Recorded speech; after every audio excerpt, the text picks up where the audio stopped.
presentation of my thesis, which investigated the impact of the Affordable Care Act on rural hospital finances in the state of California.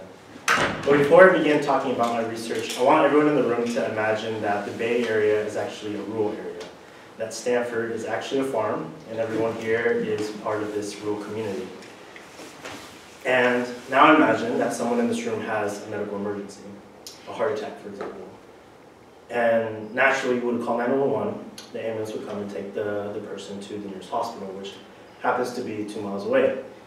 But now suppose that Stanford Hospital, as a rural facility, has experienced some financial difficulties that ultimately led to its closure prior to this incident.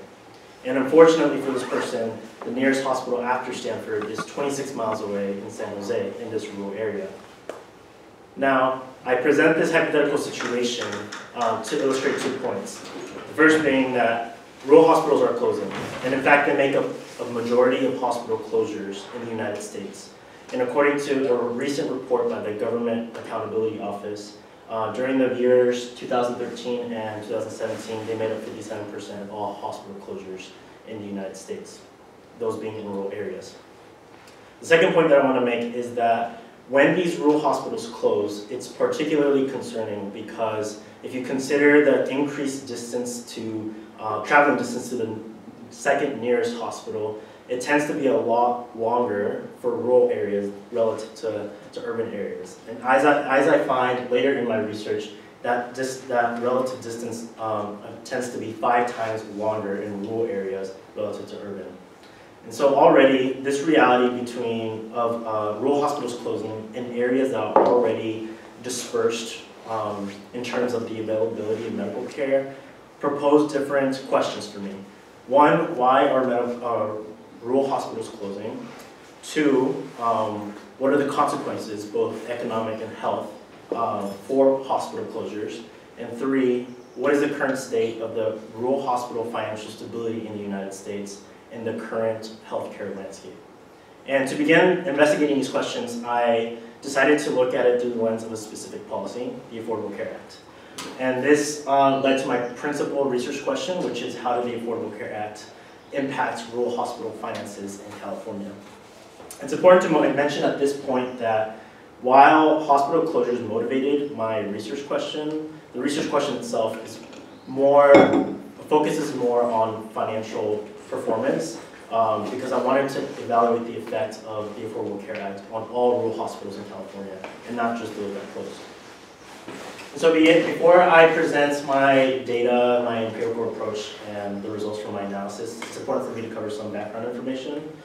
So the first being the rate of closures. So this same study found that 64 out of 2,400 rural hospitals closed during this time period in the United States. So this is a closure rate of about 3%. And this closure rate is about 1.3 times higher than that found among urban hospitals. And if we look at California specifically, we see that over the past 20 years, 1 out of every 4 rural hospitals closed. And so the trend still holds true within the state. Now, it turns out that rural hospitals have this higher closure rate because they tend to be less profitable relative to urban hospitals. And this is for a variety of reasons, 2 of which I present here.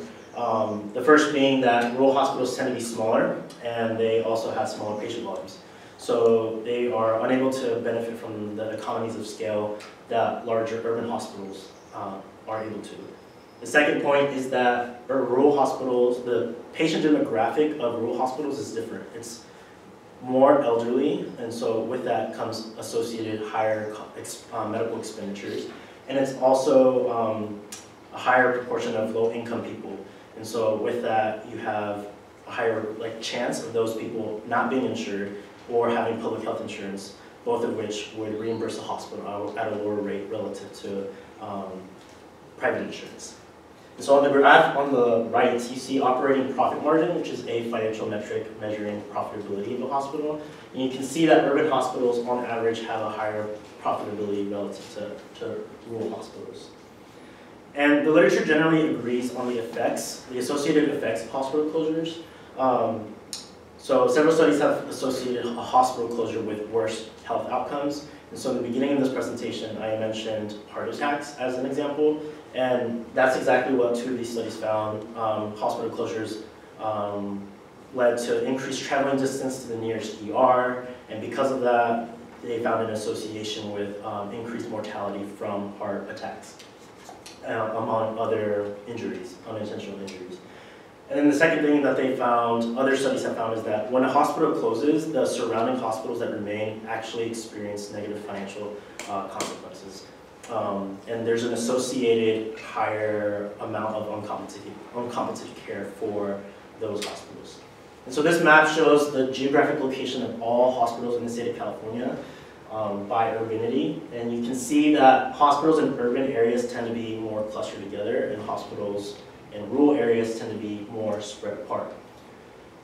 So how the ACA impacts these trends? Well, to begin, the ACA, just to briefly summarize, is a healthcare reform law that greatly increased the amount of health insurance coverage in the United States. And it did so by two primary ways. The first being it introduced health insurance marketplace, which is basically a way of standardizing private health plans that were, some of which were more affordable to more people. And then the second way was that it incentivized states with additional federal funding to expand their Medicaid programs to include more low-income people, Medicaid being the public health insurance program in the United States, primarily serving low-income individuals.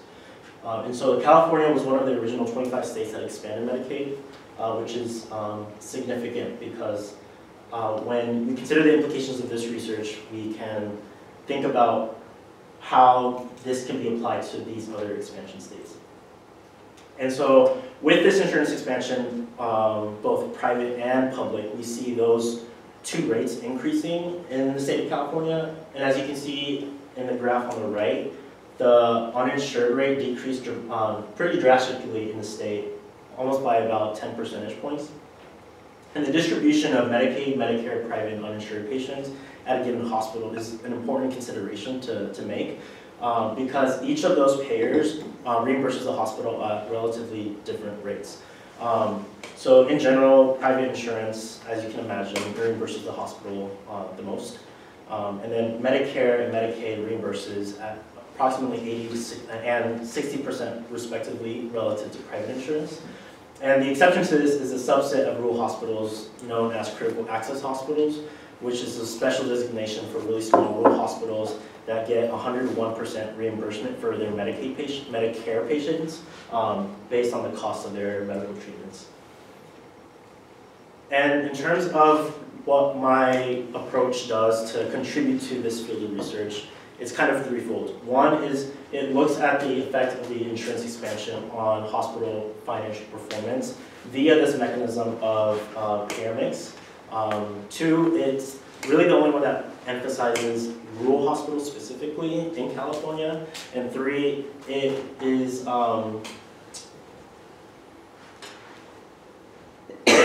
one of the only ones that focuses on a specific state. So it's a state-specific analysis of California. And to talk a little bit why I chose California as the state, it's a compelling setting because it represents the largest Medicaid expansion in the United States with over 3.7 million newly enrolled beneficiaries after the ACA. And even though we may not think about it, California is actually very rural. 80% of the total state land area is rural, and that includes 1.9 million people who live in these communities. And so there's a potential for a high impact for a rural hospital closure in California. Now, talking about my primary data source. So I use a data source from California's Office of Statewide Health Planning and Development. It's their hospital annual financial data set, which includes hospital level observations for not only financial data, but also like hospital characteristic data. And I look at this time period between 2006 and 2017 for general acute care hospitals only. And these are the hospitals that see a general population, and as opposed to specialty hospitals like psychiatric or children's hospitals that look at specific demographics. And so these are the characteristics of these hospitals prior to the ACA. Due to time constraints, I want to highlight a few of them. The first being rural hospitals, again, we see are less profitable than urban hospitals. They have an average profit per bed of $33,000. Second, rural hospitals tend to rely more on Medicaid. They have a higher Medicaid payer mix of about 30% relative to urban hospitals. They have around 24%. And third, rural hospitals are smaller, with a bed size of about 70 beds per rural hospital, as opposed to 275 for urban hospitals. And rural hospitals tend to be publicly owned, whereas urban hospitals tend to be nonprofit, majority. So in terms of my empirical approach, when I thought about this, I originally started with the third point, which was evaluating the effect of the ACA on financial outcomes. But I wanted to see how payer mix kind of fit into the equation, and so I also explored the effect of the ACA on payer mix, and then the effect of payer mix on these hospital financial outcomes. And so I employed a difference in differences study design, and in order to do this, I leveraged the cross-sectional variation of uninsured inpatient discharges prior to the ACA. And so you can see here on the graph on the left, in the year 2010, the fraction of hospitals that had X percentage of uninsured discharges varied from 0% all the way up to almost 50%. And after the ACA, we see this dramatic shift where more hospitals are serving a significantly less percentage of uninsured patients in their inpatient care.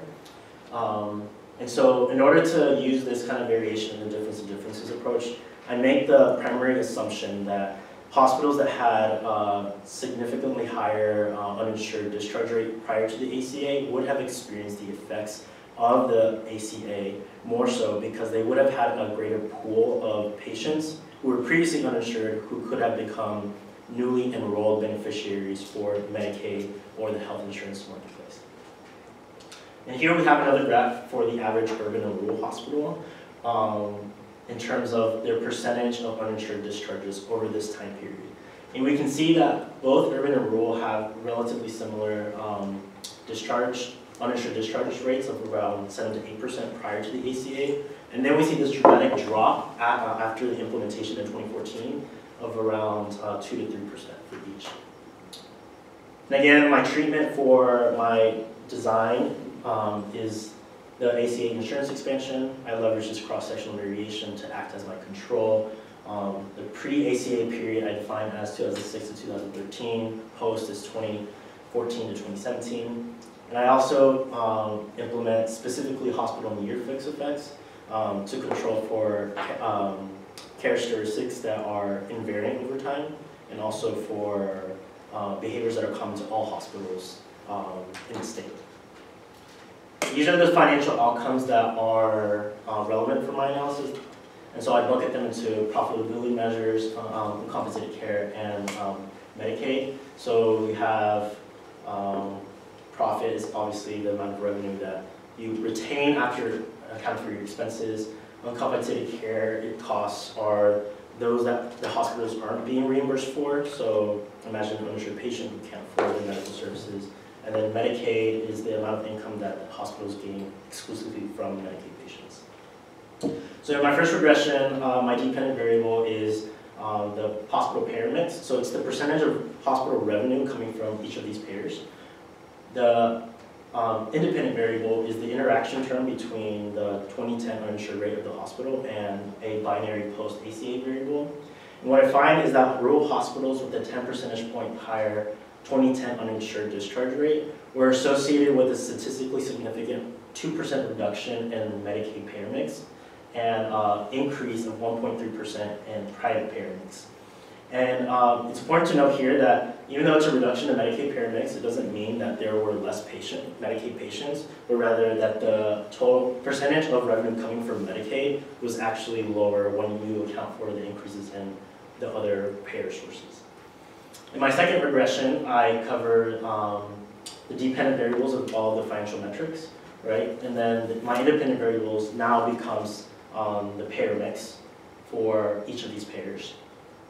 And what I find is that there is no statistically significant effect of changes in payer mix on profitability in rural hospitals. But when we look at uncompensated care costs per bed, if we increase the amount of revenue coming from Medicare, Medicaid, or private insurance, then uncompensated care costs fall.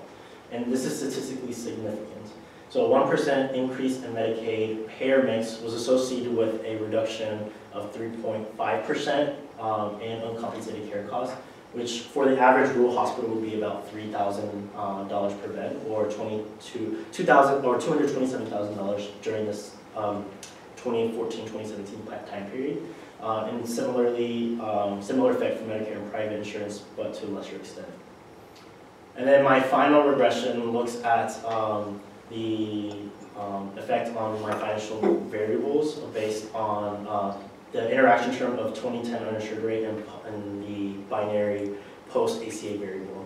What I find is that, again, rural hospitals with a 10 percentage point increase in uninsured discharge rate in 2010 were associated with a statistically significant increase in profitability, both in terms of profits per bed and gross profit margin and operating profit margin, which suggests that the Affordable Care Act improved overall profitability of rural hospitals, and then a reduction in Medicaid income per bed.